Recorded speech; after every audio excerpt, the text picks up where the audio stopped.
Good evening guys. आज हम बात करने वाले हैं कि मोदी जी इजराइल के दौरे पे गए थे फरवरी 2026 में। तो बेसिकली यहाँ पर जो बात होनी थी वो एसएसपी से रिलेटेड होनी थी। ये था हमारा स्पेशल स्ट्रेटेजिक पार्टनरशिप। तो बेसिकली यहाँ जो बात होनी थी टेक्नोलॉजी पे बात होनी थी, डिफेंस पे बात होनी थी और एग्रीकल्चर पे बात होनी थी। मगर जब मोदी जी तो अनपढ़ है, आपको तो मालूम है, जब वो स्पीच देने लगे तो उन्होंने कहा था India is a Motherland, Israel is a fatherland. तो गैस यहाँ देखो ये कहाँ से रिलेटेड है। अगर आप इज़राइल को मतलब क्या कहना चाहते हैं कि वो जो इंडियंस हैं, जो यहाँ के इंडिया के अंधभक्त हैं, तो क्या इज़राइल उनके पापा हैं? अगर वो कहते हैं कि भारत माता है या इंडिया इज़ ए मदर, तो वो क्या बोलेंगे? पापा इज़राइल बोलेंगे। अगर चलो दोनों में हम थोड़ा सा डिफरेंस देख लेते हैं। देखो, जो इजराइल होते हैं ना, वो बीफ खाते हैं और इंडिया में बीफ नहीं खाते, लेकिन गाय का वो मूत पीते हैं, गोबर खाते हैं।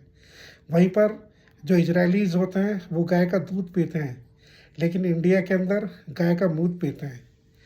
इजराइल जो होते हैं वो कभी भी मूर्ति पूजा नहीं करते। उनके यहाँ पर जितनी भी मूर्तियाँ होती हैं वो साइडों में रख देते हैं। लेकिन इंडिया के अंदर करीब करीब ये कह सकते हैं कि काफ़ी सारी मूर्तियों की वो पूजा करते हैं। बेशक उनको भगवान मानते हैं, देवी देवता मानते हैं, लेकिन उनके यहाँ पे ऐसा कोई सिस्टम नहीं है। तो अगर आप ये देखोगे दोनों डिफरेंस हैं, फिर लोग यही कहेंगे कि देखो पति पत्नियों में कितना ज़्यादा डिफरेंस है। भाई एक तरफ से आप माँ बाप कह रहे हो तो सीधी सी बात है, अगर रिलेशन बनाओगे तो वो मम्मी पापा हो गए ना।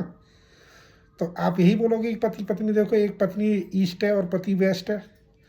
तो ये सारी चीज़ मोदी जी से मेरी यही रिक्वेस्ट है, तो इस तरह से बयान ना दिया करें।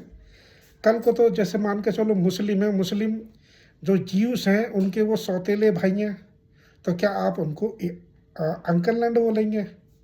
जितने भी अरब कंट्रीज़ हैं, तो क्या कल से आप उनको अंकल लैंड बोलने लगेंगे या फिर आंटी लैंड बोलेंगे?